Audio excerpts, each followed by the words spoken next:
और दो cubic polynomial और देख लेते हैं। ठीक है, इनको इनके ग्राफ को भी रिप्रेजेंट करेंगे, बिल्कुल करेंगे।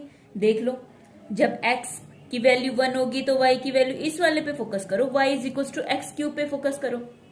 x की वैल्यू 1 देन y की वैल्यू 1, x की वैल्यू 2 देन y की वैल्यू 8। ठीक है, x equals to 2 then y is equals to क्या है, x क्यूब है। x क्यूब है मतलब क्या हो जाएगा, 8 हो जाएगा। ठीक है, x की वैल्यू -1 है देन y की वैल्यू -1 है। x की वैल्यू पुट करते जाइए आप और y की वैल्यू अपने आप आ जाएगी, फिर उससे मेरे को ये एक ग्राफ मिलेगा। ठीक है, सेकंड ये है, ये क्यूबिक पोलिनोमियल क्यों बोल रही हूँ इसको, इसकी पावर कितनी है, 3 है। x की वैल्यू पुट की देन y की वैल्यू आ गई। x की वैल्यू जब मैं 1 रख रही हूँ देन 1 - 1, y की वैल्यू 0 आ रही है। x की वैल्यू 2 रख रही हूँ तो y की वैल्यू 4 आ रही है। x की वैल्यू -1 रख रही हूँ देन y की वैल्यू -2 आ रही है। x ये जो 0 है ना, ये मेरे पास क्या है, 0 ऑफ द पोलिनोमियल है, x क्यूब का है।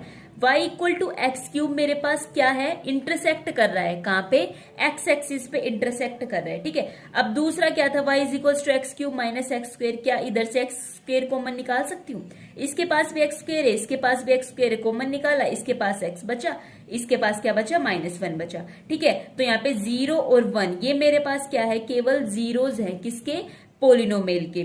ठीक है, अब इसके बाद देखो, जो एक्स कोऑर्डिनेट है ओनली पॉइंट है where the graph y is equals to x cube minus x square intersect कर रहा है एक्स एक्सिस पे।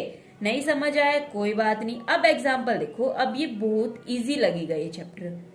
कह रहा है इन ग्राफ को देखो इसके अंदर, ठीक है, फिर उसके बाद बताओ कि भाई y is equals to p x है, पी एक्स मेरे पास पोलिनोमियल है, then find the number of zeros. Number of zeros सिर्फ ग्राफ को देख के बतानी है। ठीक है, सिंपल सा फंडा है, जितनी बार लाइन एक्स एक्सिस को कट कर रही है, ये होती है एक्स एक्सिस, अब इसमें कंफ्यूज मत हो जाना। ठीक है, जितनी बार लाइन एक्स एक्सिस को कट कर रही है उसके अंदर उतनी ही नंबर ऑफ जीरोज है। देख लेते हैं, फर्स्ट के अंदर एक बार कट कर रही है 1 है, इसके अंदर 2 जीरोज है, इसके अंदर 1 2 एंड 3 जीरोज है, इसमें 1 जीरोज है, इसमें कितनी है, क्या ये कट कर रही है, ये एग्जाम्पल देखो ध्यान से, कितनी होएगी, इसके अंदर 1 होएगी। क्यों होएगी, अरे देखो टच तो कर रहा है ना एक्स एक्सिस को। ठीक है, अब इसके अंदर कितनी होगी, 1 2 3 एंड 4।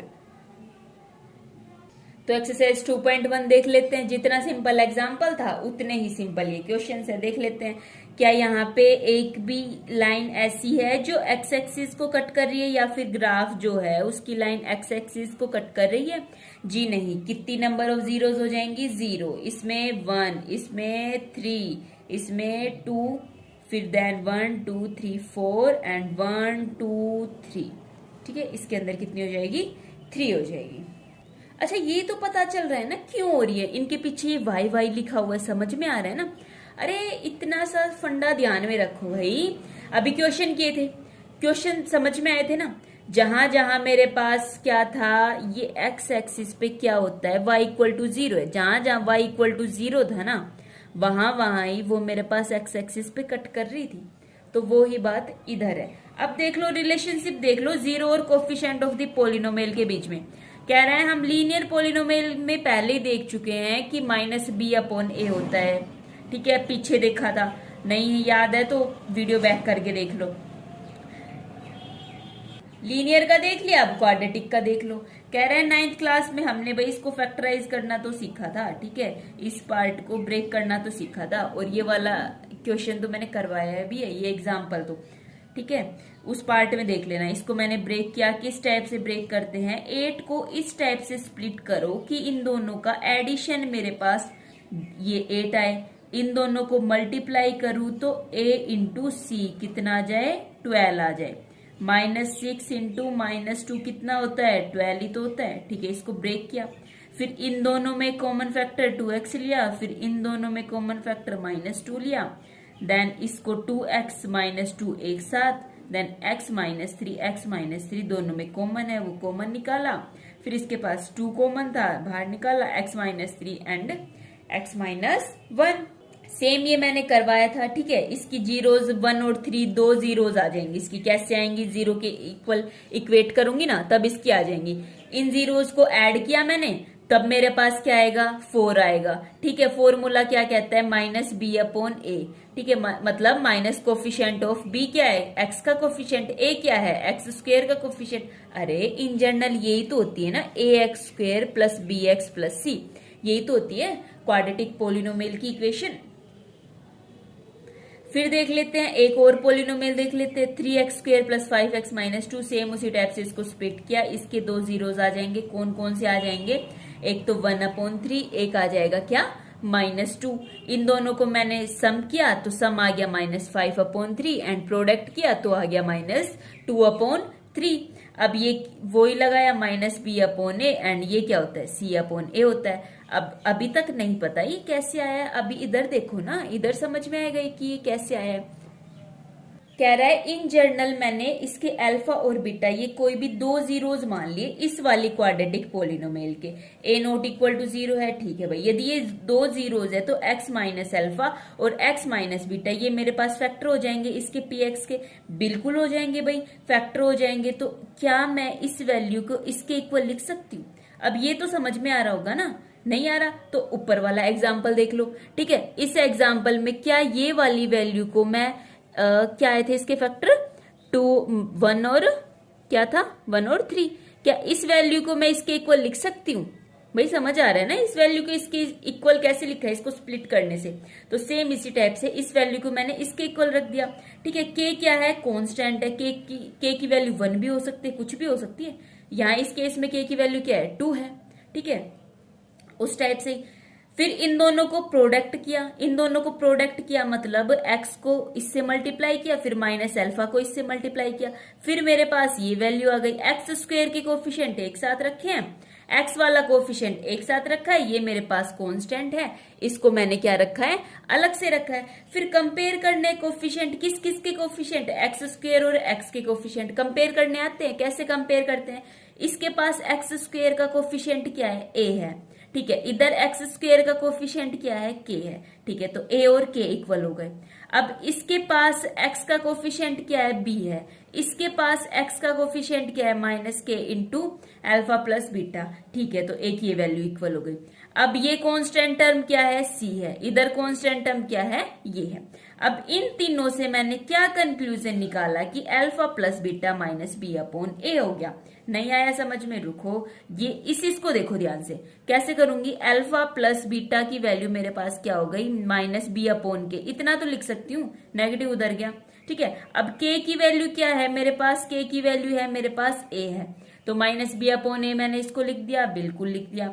अब अल्फा इंटू बीटा को क्या मैं c/k लिख सकती हूँ, इसको देखो, इस पूरे को देखो, लिख सकती हूँ। k की वैल्यू क्या है, a है, इधर से k की वैल्यू a है तो k की जगह a लिख दिया। अल्फा इंटू बीटा मेरे पास क्या हो गया, c/a हो गया।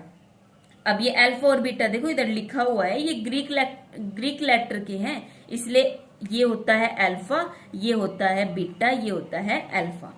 ठीक है, अब आगे आगे कह रहा है कि आगे चल के हमें ये भी मिलेगा जिसको हम गामा बोलेंगे। भाई बहुत बढ़िया, तो क्या कंक्लूजन निकाल ली कि सम ऑफ जीरोज होता है -b/a and product of zeros होता है c/a। b मेरे पास क्या है, coefficient of x and c मेरे पास क्या है, कांस्टेंट टर्म होती है। ठीक है, और a मेरे पास क्या है, कोफिशिएंट ऑफ x स्क्वायर। ठीक है, बिल्कुल ठीक। अब देखो जीरोज निकालने हैं इस क्वाड्रेटिक पोलिनोमियल के, फिर उसके बाद वेरीफाई भी करना है रिलेशनशिप किस किस के बीच में, जीरोज के बीच में और कोफिशिएंट के बीच में। अब ये समझ में आ रहा है ना इसको, ये क्यों बोल रहे हैं relationship between the zeros and the coefficient. ये मेरे पास क्या है, जीरोज, ये मेरे पास क्या है, कोफिशिएंट है। ठीक है, तो इधर से देखो भाई, पहले इसके जीरोज निकाले। जीरोज कैसे निकालते हैं, इसको स्प्लिट किया मैंने। ठीक है, स्प्लिट कैसे करते हैं वो अच्छे से आता होगा। फिर इसके जीरोज निकालने के लिए इस पार्ट को अलग से, इस पार्ट को अलग से, दोनों को अलग अलग जीरो के इक्वेट किया। x की वैल्यू -2 आ गई और एक वैल्यू क्या आ गई है मेरे पास, -5 आ गए। तो इसके जीरोज -2 और -5 आ गए हैं। ठीक है, ये फॉर्मूला लगाओ, ये दोनों फॉर्मूले लगाओ। कैसे करेंगे, सम ऑफ जीरोज क्या हो जाएगा, -b/a। अब इसके अंदर a क्या है, इधर लिख लो ना, a क्या है, 1 है, b क्या है, 7 है, c क्या है, 10 है। समझ में आ रहा है ना कैसे लिखा है। a क्या है, coefficient of x square, b क्या है, coefficient of x and c मेरे पास क्या होती है, कांस्टेंट टर्म है। तो इसका सेम इसी टाइप से प्रोडक्ट निकाला जो क्या होता है, c/a। ठीक है। फिर इसके बाद देख लो, find the zeros of the polynomial. इस पोलिनोमियल के जीरोज निकालने हैं x³ - 3, और फिर ये जो रिलेशनशिप होता है ना जीरोज और कोफिशिएंट के बीच में, वो मेरे को वेरीफाई करना है। अब देखो, रिकॉल द आइडेंटिटी, ये आइडेंटिटी बिल्कुल पढ़ी होगी, बिल्कुल वही 9th क्लास में आई हुई है। a² - b² किसके इक्वल होता है? a - b into a+b। ठीक है, तो इसी टाइप से x² - 3 को मैं क्या लिख सकती हूँ? x - √3 into x + √3। कैसे लिख दिया? अरे देखो, √3 का स्क्वायर क्या होता है? 3 होता है। कैसे होता है? 3 रूट का मतलब क्या होता है? इसकी पावर हाफ। फिर इसका मैं क्या कर देती हूँ? स्क्वायर कर देती हूँ। ठीक है, 3 की पावर हाफ इंटू 2। ठीक है, 3 की पावर 1, तो ये 3 के ही तो इक्वल हो गया ना। समझ में आ गया ना? √3 का स्क्वायर 3 के इक्वल होता है, तो इस 3 को मैंने क्या लिख दिया? √3 का स्क्वायर, और ऊपर वाली आइडेंटिटी निकाल दी। इधर से मेरे को 2 जीरोज मिल गए, 3 और माइनस √3। ये मेरे पास 2 जीरोज हो गए, सम ऑफ जीरोज निकाला। ठीक है, फिर उसके बाद मैंने प्रोडक्ट ऑफ जीरोज निकाला, तो मेरे पास ये आ गया। इधर से इसने ये इन दोनों जीरोज को सम कर दिया, तो 0 आ गया। या फिर नहीं समझ आ रहा तो इधर से -b/a। b क्या है यहाँ पे? कोफिशिएंट ऑफ x क्या है? कुछ भी नहीं है, 0 है, तो ये वैसे ही 0 हो गया। ठीक है, 0/समथिंग 0/1 क्या हो जाएगा मेरे पास? 0 हो जाएगा। ठीक है, फिर इन दोनों का प्रोडक्ट निकाला। प्रोडक्ट क्या होता है? c/a। c क्या है? -3। a क्या है? 1 है, तो ये हो जाएगा। सेम अगला क्वेश्चन देखो, क्वाड्रेटिक पोलिनोमियल फाइंड करनी है, जो सम और प्रोडक्ट होते हैं ना जीरोस के, वो दिए हुए हैं। भाई बिल्कुल निकाल सकते हैं। कैसे निकाल सकते हो? अरे देखो कैसे लिखते हैं इसकी in general, x² - x² plus इधर क्या आता है? ये sum of zeros into x, और plus product of zeros. Sum of zeros मेरे पास गिवन है कितना? -3। प्रोडक्ट ऑफ जीरोज कितना गिवन है? मेरे पास 2 है। अब देखो, चलो इस फॉर्म को फिलहाल के लिए भूलो, ये आगे चल के आएगी। ठीक है, ये ज्यादा कॉम्प्लेक्स मत मानो इसको। ठीक है, अब इसको देखो, -b/a। इस -b/a की वैल्यू है -3/1। ठीक है, c/a की वैल्यू है 2/1। यहां से क्या कंक्लूजन निकल सकता है? a की वैल्यू मेरे पास 1 है, b की वैल्यू 3 है, एंड c की वैल्यू मेरे पास कितनी है? 2 है। तो ax² + bx + c इसके अंदर पुट करो, मेरे को ये वैल्यू मिल गई। ठीक है भाई, फिर आगे क्या कह रहे हैं? फिर कह रहे हैं क्वाड्रेटिक तो हो गया। अब ये देखो, क्या क्यूबिक पोलिनोमियल के लिए भी ऐसे सेम होता है? तो मैंने क्यूबिक पोलिनोमियल कंसीडर की, एंड देन इसके जीरोज निकाले। जीरोज निकालने के बाद मैंने इन तीनों का मैंने सम किया। सम करने के बाद मैंने क्या कंक्लूजन निकाला?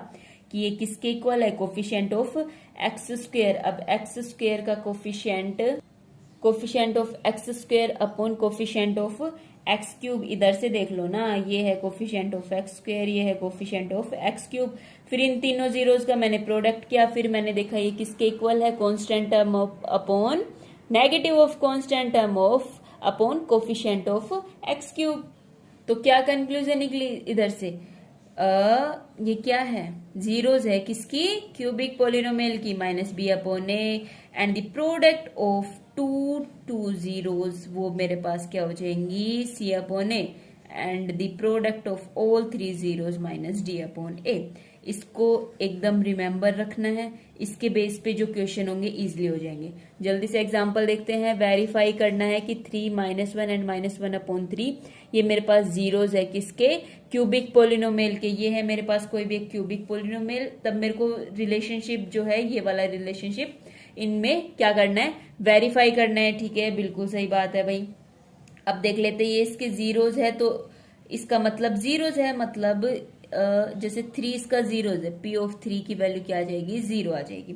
तो p/3 मैंने वैल्यू पुट की, 0 के इक्वल आ गई। p/-1 वैल्यू पुट की, 0 के इक्वल आ गई। p/-1/3 वैल्यू पुट की, 0 के इक्वल आ गई। अब वैल्यू पुट करना तो आपको आ ही गया होगा। ठीक है, इसका मतलब क्या हुआ? 3 - 1 एंड 1/3 ये मेरे पास क्या है? जीरोज है इस इक्वेशन के। ठीक है, जीरोज है, तो रिलेशनशिप वेरीफाई करने के लिए मैं क्या करूंगी? अल्फा, बीटा और गामा की फॉर्म में मान लेती हूँ। कोई भी मान लो अल्फा, कोई भी मान लो बीटा, कोई भी मान लो गामा। ठीक है, 3 जीरोज हो गए, 3 जीरोज हो गए। तब मैं इनका सम करूंगी, इन 3 जीरोज का, तो मेरे पास किसके इक्वल आ जाएगा? पहले इन 3 जीरोज का सम करके देख लो, फिर -b/a के इक्वल आएगा। ठीक है, फिर alpha into beta plus beta into gamma plus gamma into alpha, इनका करके देखोगे तो सी अपॉन ए के इक्वल आएगा। फिर तीनों जीरोस का प्रोडक्ट करोगे तो माइनस डी अपॉन ए के इक्वल आएगा। वेरीफाई करके देखना। इसी के साथ एक्सरसाइज 2.2 लास्ट पे हम पहुंच गए हैं। ठीक है, तो कह रहा है जीरोस निकालना है क्वाड्रेटिक पोलिनोमियल का और वेरीफाई करना है रिलेशनशिप किस किस के बीच में, जीरोस और कोफिशिएंट के बीच में। ठीक है, कोई भी हार्ड क्वेश्चन मैं करके दिखा देती हूँ, थर्ड करके दिखा देती हूँ, सेकंड एंड ये लास्ट सिक्स्थ। ठीक है, फिर नेक्स्ट क्वेश्चन क्या कह रहा है, फाइंड करना है quadratic polynomial each with the given number as the sum and the product of its zeros. ठीक है, सम गिवन है, प्रोडक्ट गिवन है, तब मेरे को एक क्वाड्रेटिक पोलिनोमियल फाइंड करके दिखानी। कौन कौन से निकालो, इसमें अंडर रूट आ गया, ये रैशनल के फॉर्म में आ गया, इसमें जीरोस आ गया, ये तीन निकाल के दिखा देती हूँ। ठीक है, और आप इजिली अपने आप सोल्व कर लेना। एक्सरसाइज 2.2 देखो, 1 का क्वेश्चन नंबर 1 का कौन सा क्वेश्चन है, ये सेकंड पार्ट है। ठीक है, 4s square minus 4s plus 1। सबसे पहले इसको स्प्लिट करेंगे। स्प्लिट कैसे करते हैं, -4 को इस टाइप से स्प्लिट करेंगे कि इन दोनों को जब मैं ऐड करूं तब -4 आए, तब इन दोनों का प्रोडक्ट करूं तब a इंटू सी आए, मतलब क्या है 4 आए। तो -2 इंटू -2 करते हैं तब कितना आ रहा है मेरे पास, +4 आ रहा है। ठीक है, अब इसकी जीरोस निकालने के लिए मैंने क्या किया, 2s-1 एंड 2s-1 इन दोनों को जीरो के इक्वल इक्वेट किया। अब ये आपको स्प्लिट करने कैसे आएंगे, तो वो ज्यादा तो प्रैक्टिस से आएंगे। यदि फिर भी बिल्कुल ही नहीं आते तो आप प्लीज मेरे को बताएं, मैं इस पे एक शॉर्ट्स बना के डाल दूंगी। ठीक है, फिर आप उधर से इजिली चेक कर सकते हो। अब यहाँ पे जीरोस 2 आ गई है, इसकी half and half. Sum of zeros क्या होती है, इन दोनों को सम अप किया तो क्या हो जाएगा, 1 हो जाएगा। ये किसके इक्वल हो गया, -b अपॉन a के इक्वल हो गया। इस वाली इक्वेशन में देख लो, a मेरे पास क्या है 4 है, b क्या है मेरे पास -4 है, एंड देन c मेरे पास क्या है 1 है। अब a b c ये तो आराम से पता चल गया होगा ना, तो ये किसके इक्वल है, -b अपॉन a। करके देख लो, b क्या है 4 -4, माइनस एंड माइनस क्या हो जाएगा, +4, +4 अपॉन 4 क्या हो जाएगा, 1 हो जाएगा। फिर इनका प्रोडक्ट करके देखेंगे, प्रोडक्ट क्या आ जाएगा, हाफ इंटू हाफ क्या हो जाएगा, 1 अपॉन 4 हो जाएगा। फिर c अपॉन a क्या हो जाएगा मेरे पास, 1 अपॉन 4 हो जाएगा। अब सेकंड क्वेश्चन देखो, 6x स्क्वेयर -3 -7x। अब इसको देख के कंफ्यूज नहीं होना, इसको रीअरेंज कर लो। रीअरेंज कैसे, इसकी जो एक्चुअल फॉर्म होती है ना, ax square plus bx plus c, इस फॉर्म में इसको रीअरेंज करो। ये मेरे पास bx है, ये मेरे पास c है, तो यहाँ पे a मेरे पास क्या है 6 है, b क्या है यहाँ पे मेरे पास 7 है, c मेरे पास क्या हो गया -3 हो गया। ठीक है, सेम स्प्लिट किया, स्प्लिट करने के बाद सेम इसकी जीरोस निकाली, जीरोस निकालने के बाद इनका सम किया, सम करने के बाद मेरे पास किसके इक्वल आ गया, -b अपॉन a के इक्वल आ गया। सेम इसी टाइप से इसका प्रोडक्ट किया, प्रोडक्ट किसके इक्वल आ गया, c अपॉन a के इक्वल आ गया। अब सिक्स्थ पार्ट देखो, सिक्स्थ पार्ट क्या कहता है, सेम उसी टाइप से मैंने इसको स्प्लिट किया, स्प्लिट करने के बाद इसकी जीरोस कैसे निकालूंगी, जीरोज मैंने कैसे निकाली, x+1 को 0 के इक्वल पुट किया, 3x-4 इसको भी 0 के इक्वल पुट किया। ठीक है, 0 के इक्वल पुट करने के बाद -1 एंड मेरे पास क्या आ गई 4/3 आ गई। ठीक है, इन दोनों का मैंने सम अप किया, सम अप करने के बाद यहाँ पे मेरे पास 1/3 आ गया, जो किसके इक्वल आ गया, -b अपॉन a के इक्वल आ गया। आई थिंक बार बार बताने की जरूरत नहीं होगी, a क्या है, b क्या है, c क्या है। ठीक है, फिर मैंने प्रोडक्ट ऑफ जीरोज निकाला, प्रोडक्ट ऑफ जीरोज मेरे पास किसके इक्वल आ गया, c अपॉन a के इक्वल आ गया। अब क्वेश्चन नंबर सेकंड क्या कह रहा था, उसके अंदर सम दी हुई थी, सम ऑफ जीरोज था एंड प्रोडक्ट ऑफ जीरोज था। ठीक है, सम ऑफ जीरोज किसके इक्वल होता है, -b अपॉन a के इक्वल होता है। प्रोडक्ट ऑफ जीरोज किसके इक्वल होता है, c अपॉन a के इक्वल होता है। ठीक है, सम ऑफ जीरोज मेरे पास √2 के इक्वल था, प्रोडक्ट ऑफ जीरोज यहाँ पे मेरे पास 1/3 के इक्वल था। अब देखो यहाँ कैसे गैस लगाओगे, यहाँ पे √2 अपॉन 1 लिख सकती हूँ, बिल्कुल लिख सकती हूँ, किसी भी नंबर के अपॉन में मैं 1 लिख सकती हूँ। ठीक है, बिल्कुल ठीक है। अब इधर a देख रहे हो तो मेरे को वही 3 दिख रहा है, यहाँ 3 दिख रहा है, यहाँ 1 दिख रहा है, तो मैं क्या कर सकती हूँ, क्या मैं c की वैल्यू 1/3 नहीं हो सकती, हो सकती है भाई, a b c तो मेरे पास रियल नंबर है, डेफिनेशन तो यही बोल रही है। ठीक है, तो c की वैल्यू 1/3 रख रही हूँ, तब जाके मेरे पास a की वैल्यू 1 आ रही है, तो a b c तीनों की वैल्यू आ गई। तीनों की वैल्यू आ जाने के बाद इसकी जर्नल इक्वेशन क्या थी मेरे पास, ax square plus bx plus c, उसके अंदर मैंने a b c तीनों की वैल्यू मैंने पुट की। वैल्यू पुट कर देने के बाद इसका मैंने क्या किया है, ये एलसीएम लिया है अपॉन 1 करके, तीनों का एलसीएम लिया, 3 को इससे मल्टीप्लाई किया 3x स्क्वायर, फिर 3 को इससे मल्टीप्लाई किया 3 इंटू √2 + 1, ये 0 के इक्वल होगा तो 3 उधर जाके क्या हो जाएगा मेरे पास 0 हो जाएगा। Very good. अब देखो, अरे विश्वास नहीं हो रहा ना तो इसकी निकाल के देख लेना भाई, ठीक है। इसको सेम उसी जैसे इन क्वेश्चन में कर रहे थे ना, फर्स्ट क्वेश्चन में, सेम इसको स्प्लिट करना। स्प्लिट करके देखोगे ना, ए बी सी या फिर जो जीरोज होंगी मेरे पास यही आएंगी, करके देख लेना, ठीक है। सम ऑफ जीरोज मेरे पास क्या हो जाएगी, माइनस बी अपॉन ए है, जो किसके इक्वल है, जीरो के इक्वल है। ये क्वेश्चन अपनी बुक में देख लेना। प्रोडक्ट ऑफ जीरोज किसके इक्वल होता है, सी अपॉन ए के इक्वल होता है, जो कितना गिवन है, √5 गिवन है। यहाँ तो साफ साफ पता चल रहा है, तो इजी क्वेश्चन है। ए की वैल्यू कितनी है, 1 है। बी की वैल्यू कितनी है, 0 है। सी की वैल्यू कितनी है, √5 है। ax² + bx + c, उसके अंदर मैंने वैल्यू पुट की, कितनी आ गई, x² + √5, ठीक है। फिर इसका फिफ्थ पार्ट देख लो, क्वेश्चन नंबर सेकंड का। सम ऑफ जीरोज कितना गिवन है, माइनस बी अपॉन ए, जो किसके इक्वल है, -1/4 के इक्वल है। सेम इसी टाइप से product of zero, c upon a, जो 1/4 के इक्वल है, ठीक है। तो यहां से बताओ, ए की वैल्यू कितनी आ गई, 4 आ गई, दिख रही है ना दोनों जगह 4। सी की वैल्यू 1 दिख रही है, बी की वैल्यू -1 दिख रही है, बिल्कुल नहीं, बी की वैल्यू 1 है, क्योंकि माइनस तो इसी का ही है ना। ए बी सी की वैल्यू आई, ठीक है। ए बी सी की वैल्यू आ जाने के बाद मैंने ax² + bx + c इसके अंदर पुट किया, तो ये मेरे पास रिक्वायर्ड क्वाड्रेटिक इक्वेशन आ गई। इसी के साथ हमारा जो सेकंड चैप्टर है पॉलिनोमियल यहाँ फिनिश होता है। Thanks for watching, bye bye.